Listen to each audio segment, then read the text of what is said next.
Call the meeting to order. Can I get a roll call, please?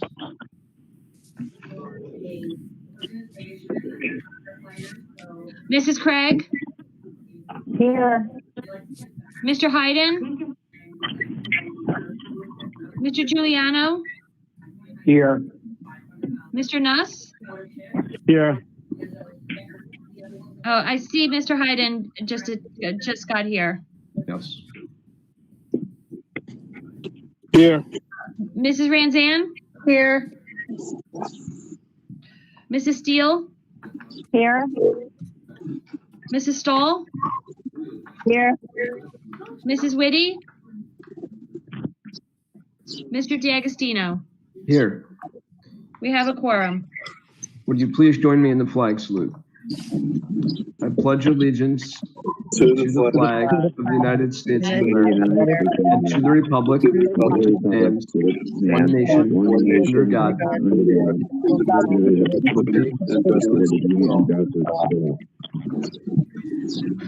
The New Jersey Open Public Meeting Law was enacted to ensure the right of the public to have advance notice of and to attend the meetings of public bodies at which any business affecting their interests is discussed or acted upon.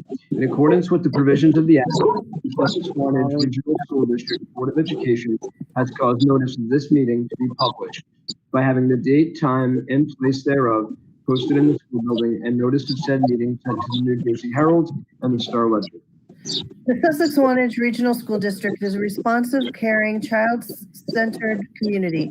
Our mission is to educate an individual to become a competent, lifelong learner and productive, responsible citizen by providing challenging opportunities in a safe environment through the partnership of families, schools, and communities.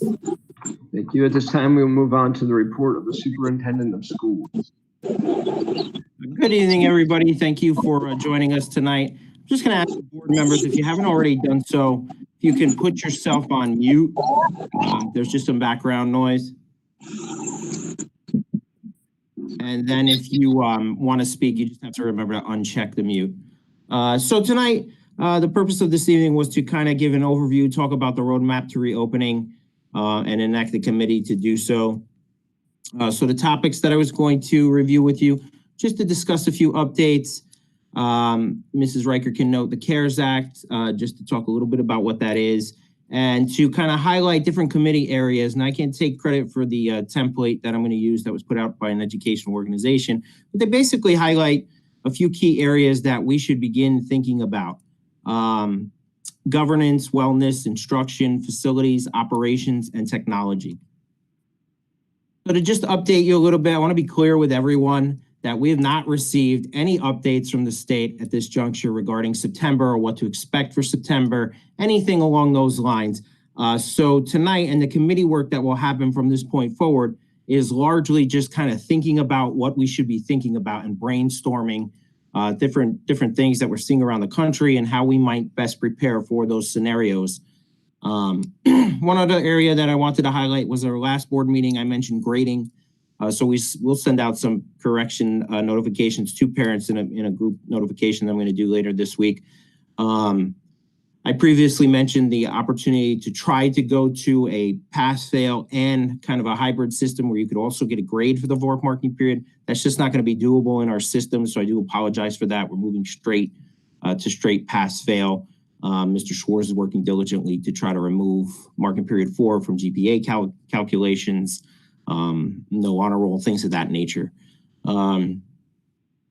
As we begin to get in more detail about some of these ideas and strategies about reopening, some of them are going to be more challenging than others to implement, could significantly impact finances, depending upon what the state wants us to do.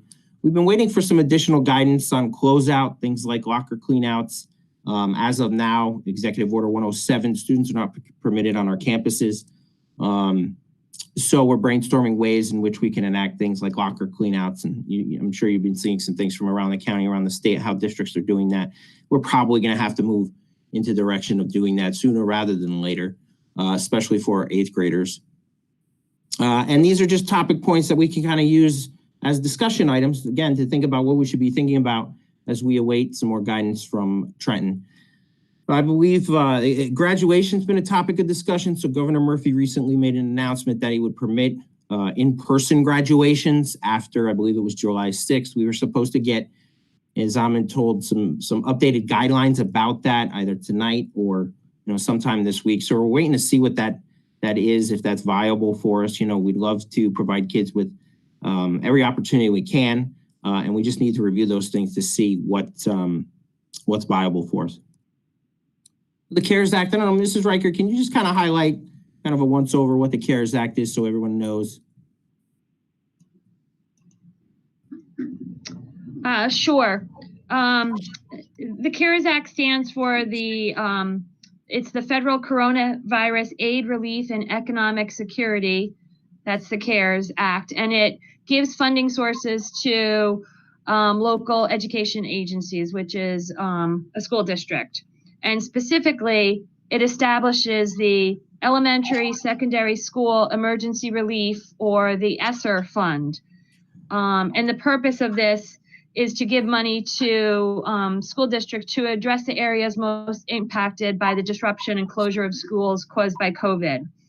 So kind of like along the lines of the way Title I monies are funded to districts, that this also went out for this ESSER fund, and our allocation is $128,625. Of that, we need to give to Sussex Christian School and include them in our application, $8,656 of those dollars. The application is due June 19th, and there's a whole myriad of some of the uses of the funds, basically to develop and implement procedures to improve the preparedness and response, training in PD on sanitation and minimizing spread of infectious diseases, using the money for supplies to sanitize and clean the facilities, planning for and coordinating during long-time closures, including how to provide meals to eligible students and how to provide technology for online learning to all students. Purchasing educational technology that could include hardware, software, and/or connectivity, providing mental health supports and services, and planning and implementing activities related to summer learning and supplemental after-school programs. So there's a lot we could do with it, but it isn't a great deal of money. And we'll get together as administrators to see how best to, what to put in for to get that. That application is coming up soon. Thank you, Mrs. Riker. So just to kind of highlight in a little bit more detail the areas that we can kind of start working on. So if the board recalls, you got a packet, a more extensive packet, more detailed packet about these areas that kind of broke down what to do first, what to do before school opens, what to do while school's in session. So right now, just to kind of streamline our focus for the purpose of this broad committee is to just kind of highlight some things that we can do first, either that we've already started doing or things that we should start thinking about. First of which we discussed at the last meeting was to launch a return to school committee, which is what we're doing.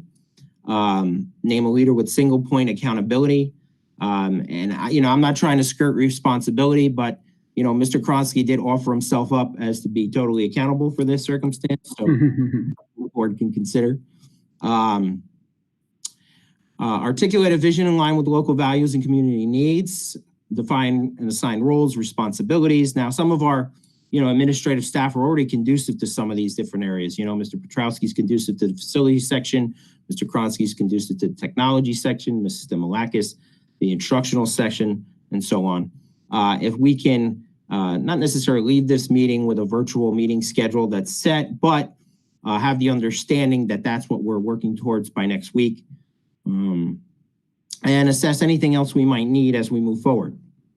Another key area that we're all have been thinking about, trying to do as much as you can virtually. You may have seen some articles in the paper about our wellness committees. They're doing an outstanding job. But do first establish a crisis team focused on student, staff, mental health, and wellness. Each building already has areas that are conducive to that. We have wellness committees, we have CSTs, we have guidance. So those are the folks we'd be looking to get involved with that.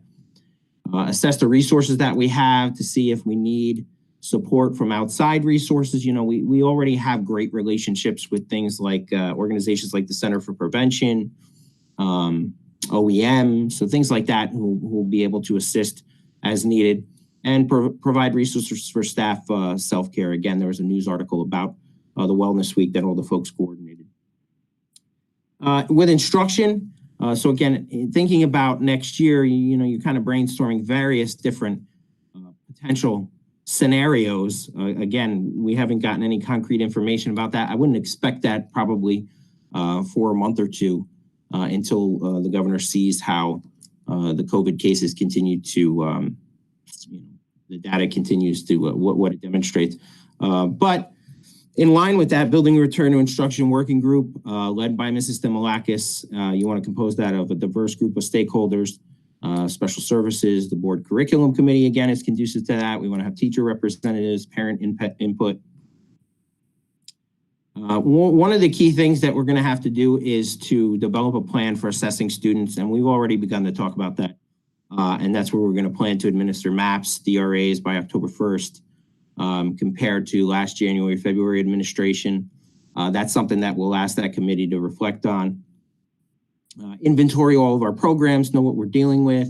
You know, one of the things that has occurred throughout this remote learning instruction is that teachers have become very well versed in a whole host of different programs, and we want to kind of narrow the focus of those and find the best ones, what we might bridge to the future. Work to identify the most vulnerable students and how we can support them. We are offering virtual summer extended school year, summer step up, contingent upon enrollment. I don't know what that's going to look like, but as far as enrollment, you know, the program as of now doesn't have too many kids enrolled. But at this juncture, we're being advised to plan for that in a virtual setting. So I don't think it's going to be realistic to have those in person, again, at this juncture. Just go over state guidelines for testing. You know, the NJSLA was canceled this year. So objectives have been canceled. We'll await any other guidance that the NJDOE puts forth.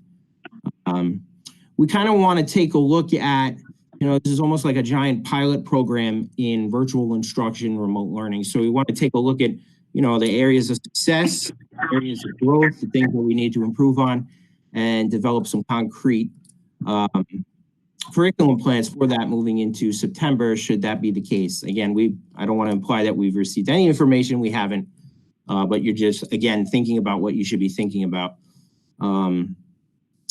Plan restorative supports, offer professional development. So again, wellness, social, emotional learning will be an integrated part of this whole thing because we're anticipating kids would benefit from that, faculty and staff as well. For facilities, do first. Before we had even gotten out, we started planning to kind of audit what we had as far as materials, supply chain, cleaning, disinfecting, spreading of disease prevention. Prior to closure, we had Mr. Petrowski arrange an overview PD about cleaning. So we had a gentleman come in for that. Any cleaning guidelines we're trying to stay abreast of in real time. You know, new things come up. We want to put those out to staff as soon as we get them. And we're trying to acquire additional supplies. Again, we tried to do that. We initiated that process before we even had to close. But even at this juncture, or at that juncture rather, things were already on back order, and that applies to PPE stuff, as you know, as you've seen on the news with medical and healthcare professionals. PPE is hard to come by, and you know, when you get to technology section, several technology items were hard to come by. Mr. Petrowski, if you have anything to add? Sorry, I was just trying to figure out how to unmute myself. Nothing really to add. I mean, stuff is starting to come into stock as far as some masks. Obviously, like the N95s are really hard to get right now. Those are like I'll say the coup de grace masks. We're slowly starting to see like the paper, not the paper ones, but like the I don't know what you want to call them. They're rather thin. Surgical? Yeah, the surgical masks. We're seeing some of those, the KN95s, we're starting to see some of those come back in stock, which is a good sign. And the nitrile gloves, I think we just ordered a bunch, but same thing. There's a little back order on them. Yeah. We also discussed, Frank and I were brainstorming, at length, how this year, you're kind of in a compromised position in the sense that custodial staff we can't have them working in pairs in the same environment together. So how we typically, take things out of a room for summer, we're going to focus more on disinfecting, sanitizing, doing what we can on an individual basis. School operations, another category. So things we can do first, assess and update any student enrollment and attendance policies. There's some questions about incoming kindergartners and screenings, things we probably won't be able to do in the traditional manner that we've done them in the past. Communicate any of those enrollment changes and attendance policy changes. Again, we don't know what the future holds, but I'm probably going to, with the board's blessing, survey parents in the near future about their perceptions about their children coming to school in September, just to kind of glean any insight that we can from that. OEM, we have a great relationship with Mr. Konopinski. I've gotten to know him pretty well, and he's just a great resource, and he'll help us, I'm sure, in any way that we would need. Provide guidance and best practices to school leaders for recruiting, interviewing, hiring staff remotely. So we've already begun in certain positions that we've had open. Mrs. Wilson has been trying to conduct some interviews remotely. So that's another area that we had to transition to.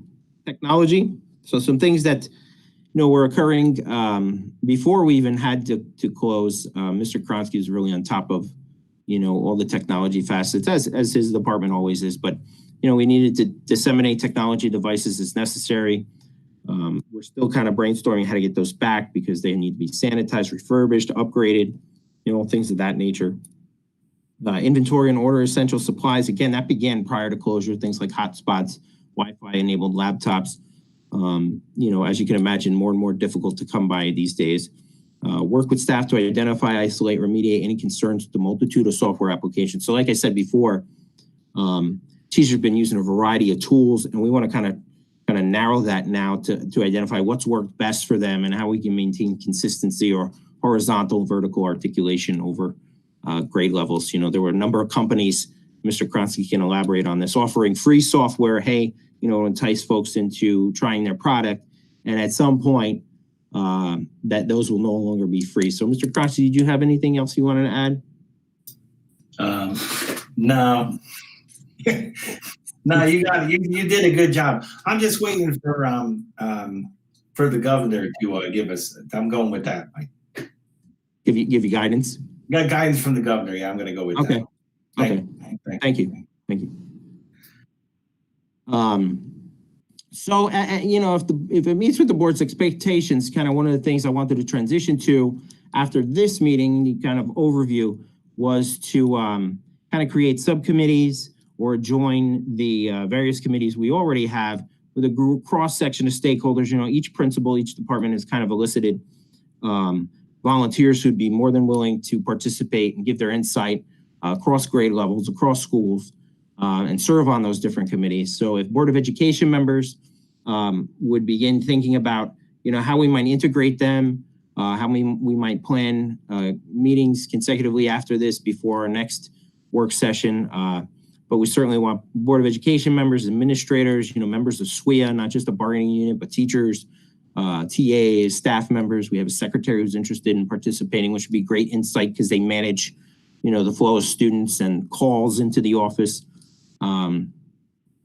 Any kind of parent feedback we can receive, again, outside agencies like OEM, emergency management, law enforcement, all critical folks who'd be welcome on our committees.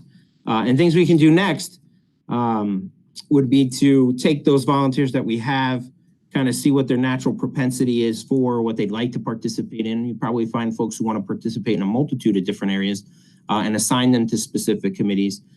Start thinking about what dates we can do. If we can book those in advance, everybody can kind of, get on board and know what their schedule is going to be like, and work in those smaller groups to provide feedback to this larger committee would be great. So I don't know if anyone has any questions about any of those topics or any feedback. I certainly like to thank Mr. Gall and the administration. It's clear that everyone's doing a above and beyond job as far as gathering information and trying to disseminate it. Does anyone on the board have any specific questions or concerns? Yeah, and I'd be remiss if I know there were some other administrators in there as well, and I kind of ran through the instructional component, but Mrs. Demolakis, if you have anything to add to, you're more than welcome to. Thank you. Yes, at this point, I'm just waiting for further guidance from the governor as well. But I'm excited to work with committee members to start planning some of these things. And that's another point I want to make. The board is aware of my rundowns that I also participate in a county reopening committee meeting with a subgroup of superintendents who are kind of brainstorming a lot of these ideas too. My next meeting, I think, is tomorrow. And then every Friday, generally, we have an executive county superintendent meeting with Dr. Lamonti, and we all get together and talk about the current updates. And sometimes there just aren't those updates. And we kind of, feel like sometimes, at least myself, you kind of almost in limbo to a degree where you're waiting for some information before you proceed, because you wouldn't want to proceed in a way that is not in alignment with the governor's office and the Department of Education. So I'm sorry to interject there, but again, if any board members have any comments, please feel free.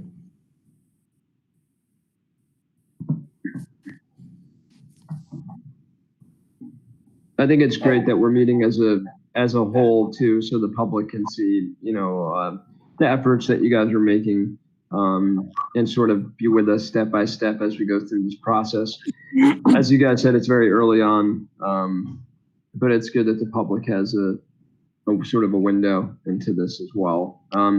I just want to remind the board members that you are on mute as well if you are asking a question or have a comment. And if not, maybe I could just hear from the chairs of each committee, just to make sure you're comfortable with the notion of, inviting these different cross-section of stakeholders into those meetings and doing some work in there that kind of narrows the focus of that group. For example, in our wellness group, we might have the nursing department, the CSTs, again, the guidance officers, guidance counselors rather, where that would be a great contribution that they can make.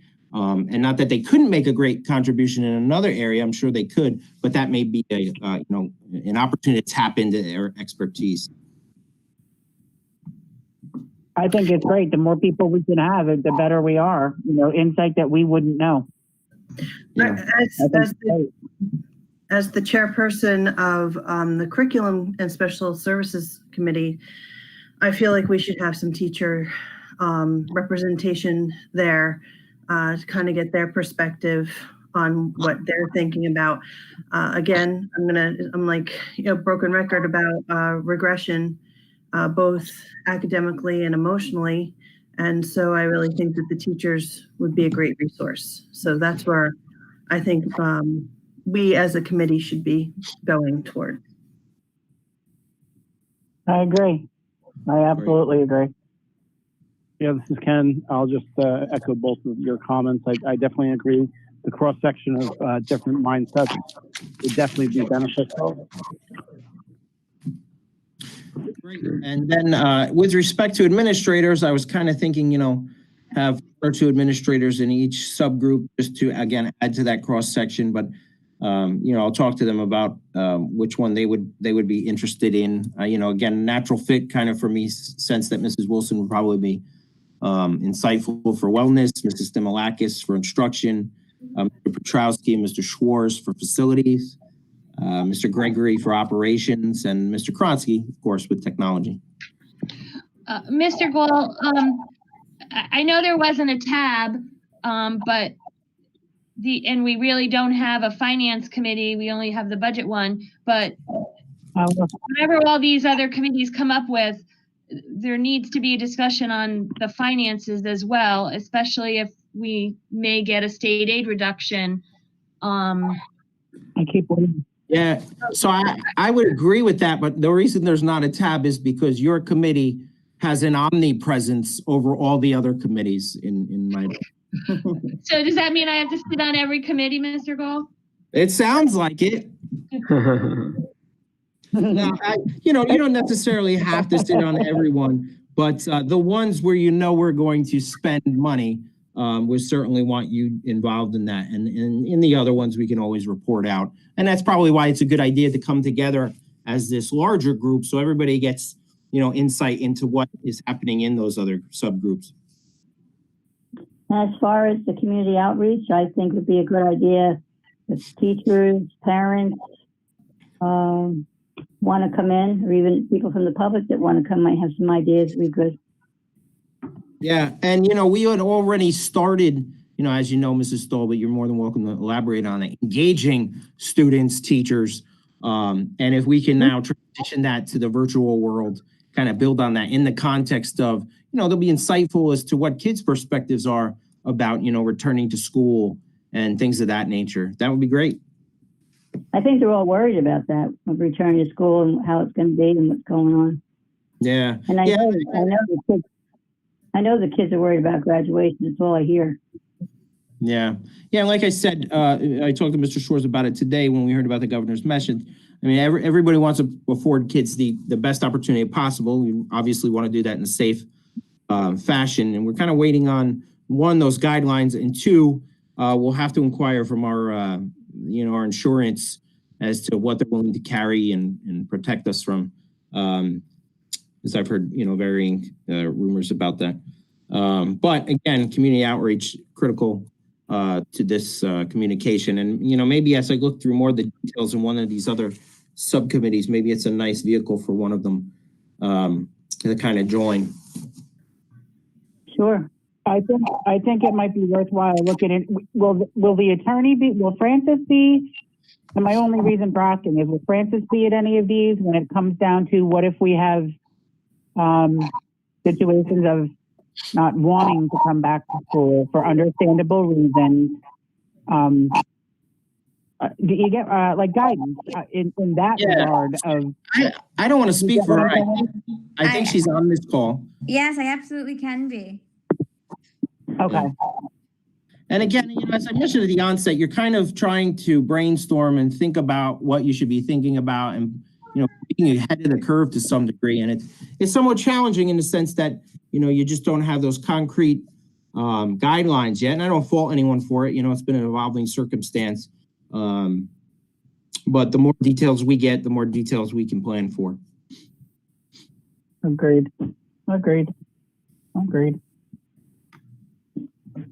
Does any other board member have any questions, comments? Yes, I was wondering if anybody was keeping an eye on what's going on in other states and other areas, so that we could possibly use those as possible templates to what our actions are going to be, because there are states that are further along than we are. And it doesn't even have to just be in our country. This is a worldwide event. There are education systems around the world. I would hope people would be looking at the other states or nations and their plans for reopening, so that we might be able to get some productive ideas.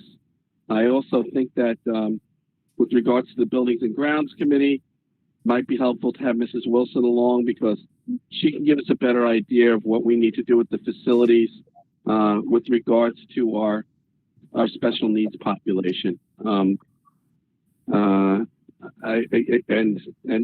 Mr. Gold had intimated, it's going to be another tough go for Mrs. Riker, because all of this stuff is going to cost money.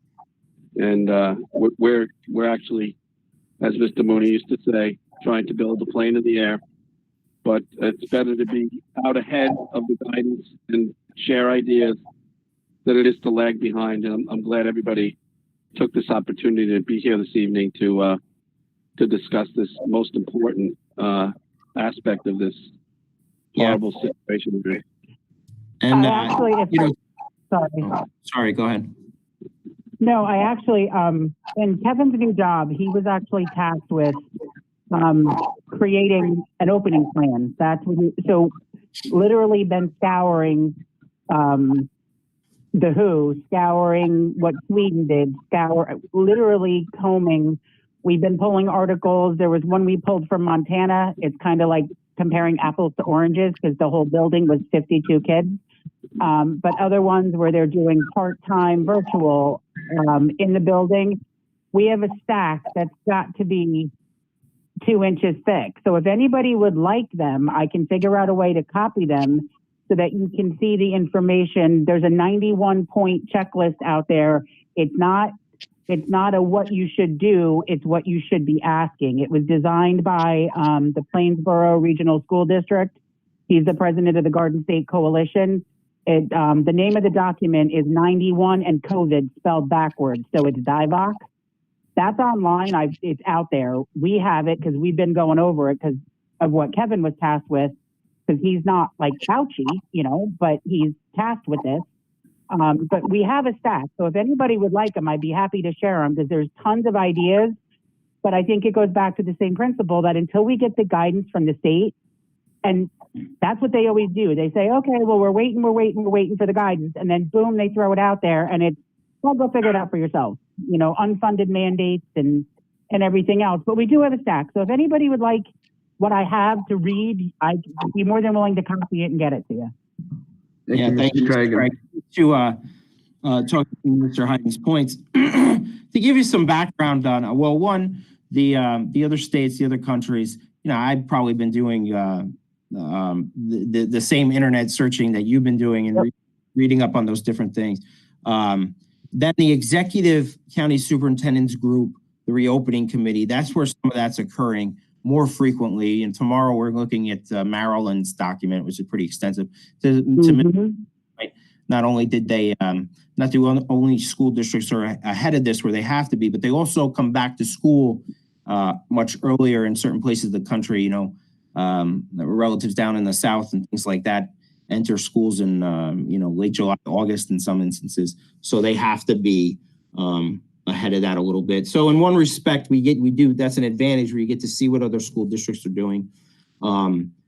There's some inherent challenges with some of the things that I read about, just again, we have concrete information. I don't want to, panic anybody, but one idea is this transportation piece and how do you transport kids social distancing on a school bus? I'm not saying it's going to be a requirement, but if it were, and you had to increase your bus runs, that's a significant financial constraint. And the companies that service us don't just service Sussex-Wantage, they service other districts. So, I can just imagine how that would impact, things like schedule and other district schedules and timeframes and money and all those kinds of things. So again, just one area, that one question has, several ripple effects, to give you a little bit of background about what happens, so far as I can tell from the state level, they've requested of local districts and counties. One of the things we're working on that to do later this week is a spreadsheet whereby we answer a number of questions. For example, in the facility realm, what are questions and concerns that we have? What are perceived challenges that we have? And my understanding is that the state will then, once we turn those in, the state will take all of those spreadsheets, kind of decipher through them in Trenton, and then put out guidance based on the feedback that they're getting in those spreadsheets. So it could be, like I said, sometime before we get more concrete answers, but it can never hurt, as Mr. Hyden said, Mr. Mooney, who I often think about these days, building the airplane while you're flying in the sky. Again, that's probably one of the first times in my career where I felt like that. But I think that's kind of what's happening to a certain extent. And Mrs. Craig, I'd be happy to look at whatever other information you have.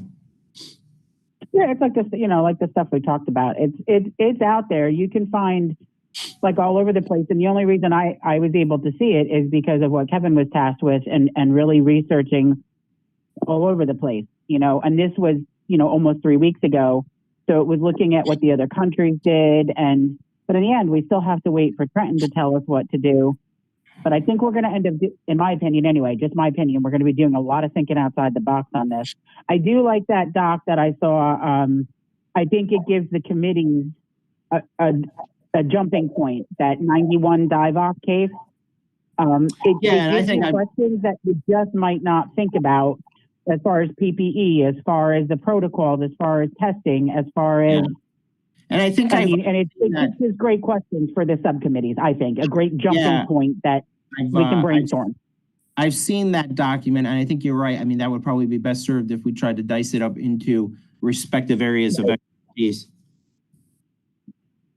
Yeah, because it's a big document with a lot of different areas, but I just thought that it gave great questions to literally give us a point to start from, you know, kind of thing. That's all.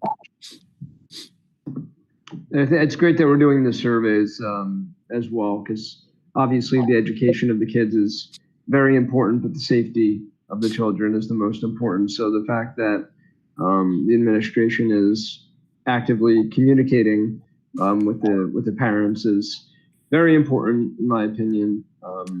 You know, to make sure that they feel as comfortable as possible to come back in September.